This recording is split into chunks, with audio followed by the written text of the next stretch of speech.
Aurora, I am Esther, once known as Hadassah. I never imagined I would become Queen of Persia or that my life would change the fate of my people. As an orphan, raised by my cousin Mordecai, I learned to keep my true identity hidden. The streets of Susa were alive with whispers.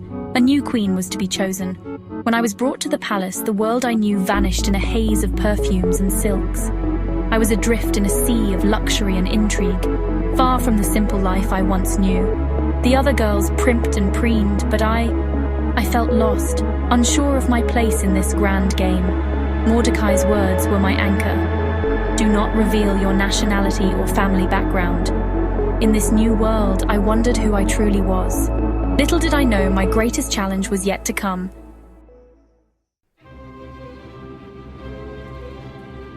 As I stood before King Xerxes, my heart pounded. Would he see me? Truly see me? His eyes met mine, and in that moment, everything changed. Becoming queen was like a dream, but a dream tinged with fear. I couldn't reveal who I truly was. The weight of the crown was nothing compared to the weight of my secret. Days passed into months. I learned the ways of the court, but always felt apart from it. Then came the day when Mordecai overheard a plot against the king.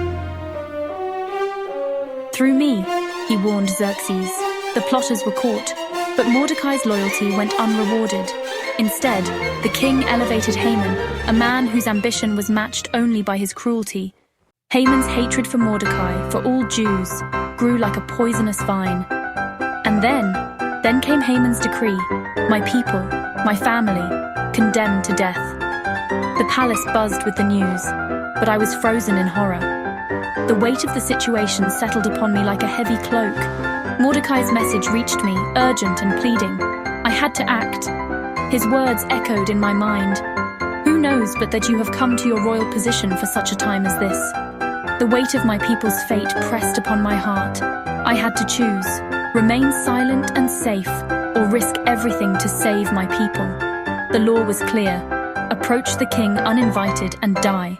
Unless he extended his golden scepter, a slim chance of life. I asked my people to fast for me. 3 days without food or water. In those 3 days, I found my voice. I found my courage. On the 3rd day, I donned my royal robes. Each step towards the king's hall felt like a lifetime. I approached the king uninvited, knowing it could mean my death. Time stood still as I waited for his reaction. But he extended his scepter. I lived, and in living I could act. On the 2nd night I revealed Haman's plot, exposed my true identity, and pleaded for my people. The king's fury was like a storm. Haman fell, destroyed by his own hatred. A new decree was issued. My people could defend themselves. When the day of Haman's decree arrived, we stood strong. We survived. From that day forward, we celebrated Purim, remembering how close we came to destruction. We remember how faith and courage can change destiny. I am Esther, Queen of Persia. This is my story, our story. A tale of courage, faith, and the power of standing up for what's right. In the face of fear, we found strength. In the shadow of hatred, we found love. And in the depths of despair, we found hope. Hope that continues to inspire us even now.